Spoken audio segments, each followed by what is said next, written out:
ರೀತಿಯಲ್ಲಿ ಕ್ರಾಂತಿಕಾರ ಬದಲಾವಣೆ ದೇಶದಲ್ಲಿರುವಂಥ ಎಲ್ಲ ಆಸ್ಪತ್ರೆಗಳಲ್ಲೂ ಕಾಣಕ್ಕೆ ಸಿಗುತ್ತಾ? ಅಲ್ಲ, ಪ್ರಯತ್ನವಂತೂ ಮಾಡ್ಬೋದು. ಅದರಲ್ಲಿ ಅಟ್ಲೀಸ್ಟು ಒಂದು 50% ಬದಲಾವಣೆ ಆದರೂ ಕೂಡ ಅದು ದೊಡ್ಡ ಬದಲಾವಣೆ. ಅದಕ್ಕೆ ಹೇಳ್ತೀವಿ micro changes bring macro transformation ಅಂತ. ಆ ಥರ MP ಆದ್ರೂ ಕೂಡ ವೈದ್ಯಕೀಯ ವೃತ್ತಿಯನ್ನು ಮುಂದುವರಿಸ್ತೀರಾ? ಹೌದು. ಅಂದರೆ ಏನಾಗುತ್ತೆ, ಒಂದು ವಾರದಲ್ಲಿ ಒಂದು 2 ದಿವಸ 2 ಗಂಟೆ ಕೆಲಸ ಮಾಡ್ಬೋದು, ಅದೇನು ತೊಂದರೆ ಇಲ್ಲ. ಡೆಫಿನೆಟಾಗಿ ಮುಂದುವರಿಸ್ತೀನಿ. ನಿಮ್ಮ ಕ್ಷೇತ್ರದ ಜನರಿಗಂತೂ ತುಂಬ ಅವಕಾಶ. ಸಂಸದರು ಇದ್ದಾರೆ, ಡಾಕ್ಟರು ಇದ್ದಾರೆ ಅನ್ನೋ ಒಂದು ರೀತಿಯಲ್ಲಿ.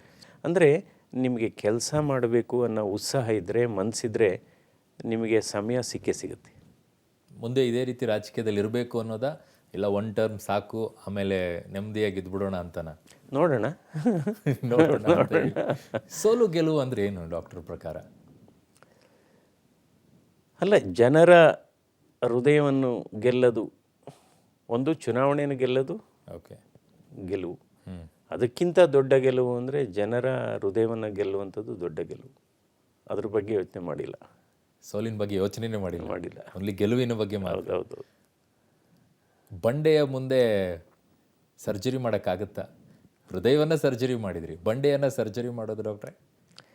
ಅಲ್ಲ, ಜನಶಕ್ತಿ ಮುಂದೆ ಯಾವುದು ದೊಡ್ಡದಿಲ್ಲ. ಸೊ ಅದಕ್ಕೆ people's power is ultimate. So ಅದರಿಂದ ಆತ್ಮವಿಶ್ವಾಸ is super power, self confidence is super power.